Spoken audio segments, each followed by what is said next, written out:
Welcome, ladies and gentlemen, boys and girls. I am Sid, your host, and this is the Menonverse, where I strive to bring informational yet entertaining content to your screens. So, do consider subscribing if you like that sort of content, or just like that. It's free. Please do follow me on my socials. Links will be down in the description. And without any further ado, let's begin this one. Today is going to be a special one because it is about our favorite racing driver. You know him, he's a man of very few words. You probably guessed him by now. He is the 2007 Formula One World Champion, the Iceman, Kimi Räikkönen. Yes, it is finally time to talk about our favorite driver. As many of you must be knowing, this is the last season Kimi will be with us in Formula One. And just before the Saudi Arabian Grand Prix, I decided that it is just fitting that we discuss a bit about Kimi, his legacy in Formula One, what he is, and what he means to all the fans, and why do people love him so much. So the story begins in 2001 when a very young Kimi Räikkönen was picked up by Peter Sauber to drive for his Formula One team, which is Sauber Formula One. And initially, it was received with a lot of criticism because not many people were a fan of such a rookie who had just completed 23 official races before his Formula One debut. Initially, he was denied a super license, but eventually, when he got it, he received criticism from Max Mosley, who was the FIA boss, and he condemned the decision of Kimi getting the super license. However, oh boy, was he proven wrong. Kimi qualified P13 on debut, incidentally, which is the same position at which Mika Häkkinen, a former Finn and two-time world champion, qualified on his F1 debut. And Kimi finished P6.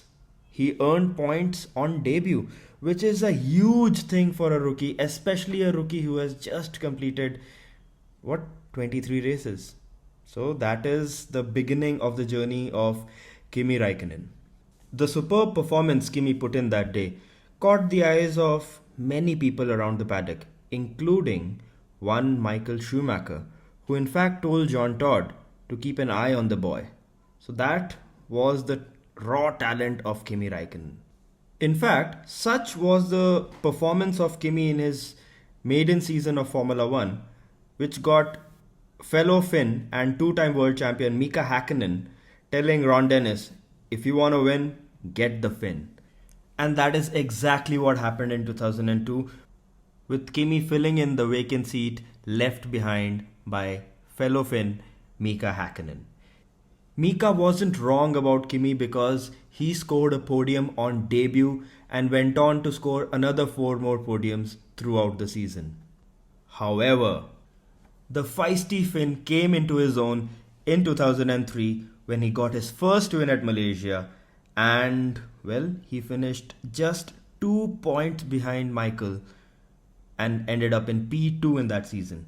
Had Kimi not got so many DNFs and reliability issues, he probably would have won the 2002 championship.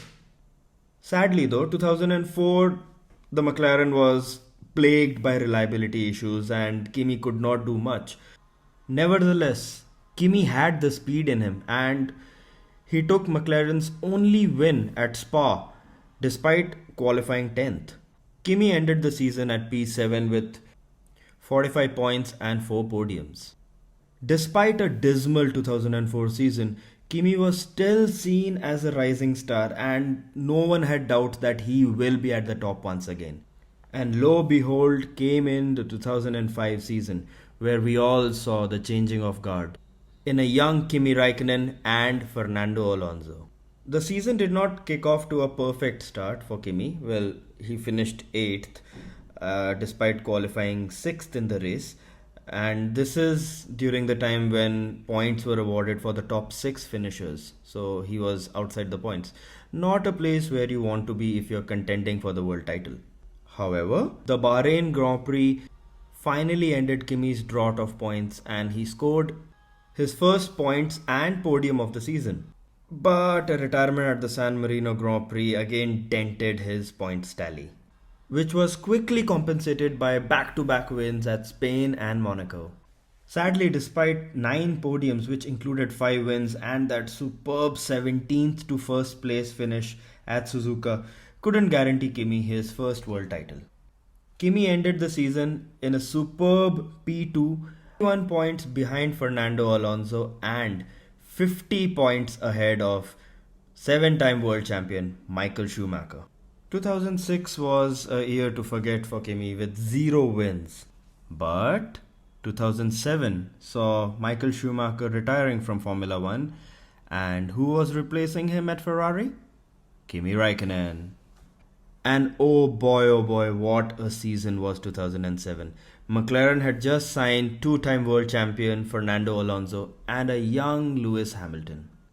Kimi won the first race in Australia and never led the championship ever since then. In fact, he was at a 7-point deficit while entering the race at Sao Paulo, Brazil. Kimi had to win this race if he wanted to win the title because, well, it was the final race of the season. And that's exactly what he did. He won the race and he took the title from Hamilton by a mere 1 point, denying the rookie Lewis Hamilton a world title in his first ever season of Formula 1. Kimi stayed on at Ferrari for another 2 years before famously taking a hiatus from Formula 1, and it was rumored that Ferrari did pay him to stay at home because they wanted Fernando Alonso to drive for the team from 2010, despite Kimi having a contract till 2010. But Kimi did not sit at home because, well, he is a racer at heart. So, what did Kimi do? Well, the most Finnish thing one could do. He started rallying. He did that for around 2 years, and in fact, he also did a bit of truck racing, NASCAR truck racing, that too. But we didn't have to wait for too long because Kimi Räikkönen was back in the Formula 1 paddock in 2012 with the Lotus F1 team.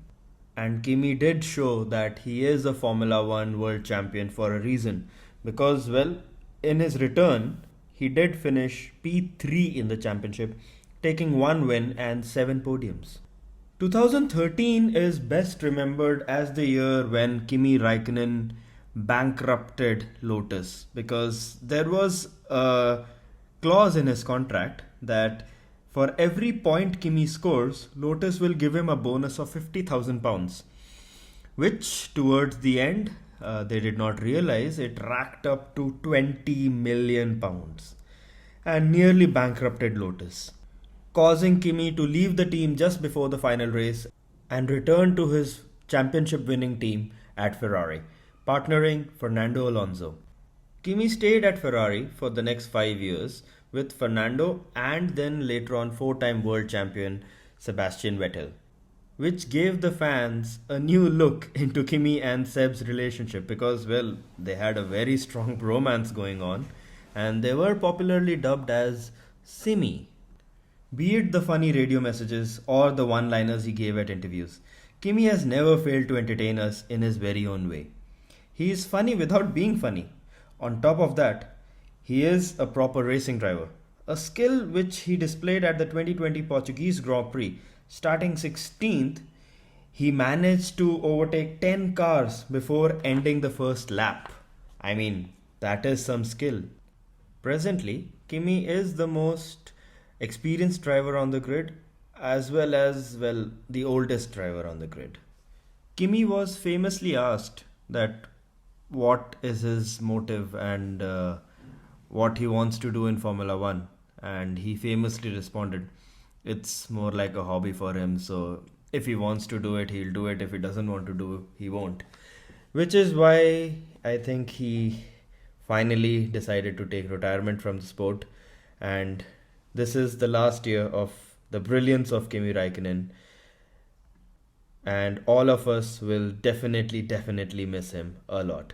And yes, Kimi, you will have the drink. Thank you. Finally. Thank you, guys. Grazie Kimi, grazie. Get my gloves and steering wheel. Gloves! Mark, gloves! Steering wheel. Claps the steering wheel here. Hey! Hey! Steering wheel. Somebody tell him to give it to me. Come on! Move! You forgot to connect the drink pump. Yes, confirmed. Is the drink? Is it on now? Because I'm not. We forgot to connect, Kimi. You will not have the drink, sorry. Is it on or not? The drink? No, Kimi. No. No, you will not have the No. It's a switch on or not? You mean the slow button? No. Is my drinking? Is it emptying the bottle or not? No, Kimi, no. You will not have the drink. Okay, Kimi, we need to keep working all 4 tyres, please. Keep working all. Yes, I'm doing all the time. You don't have to remind every second.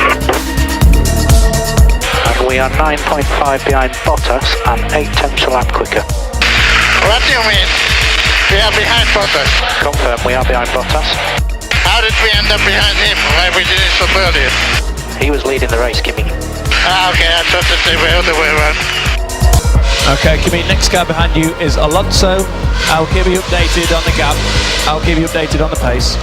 Just leave me alone, I know what to do.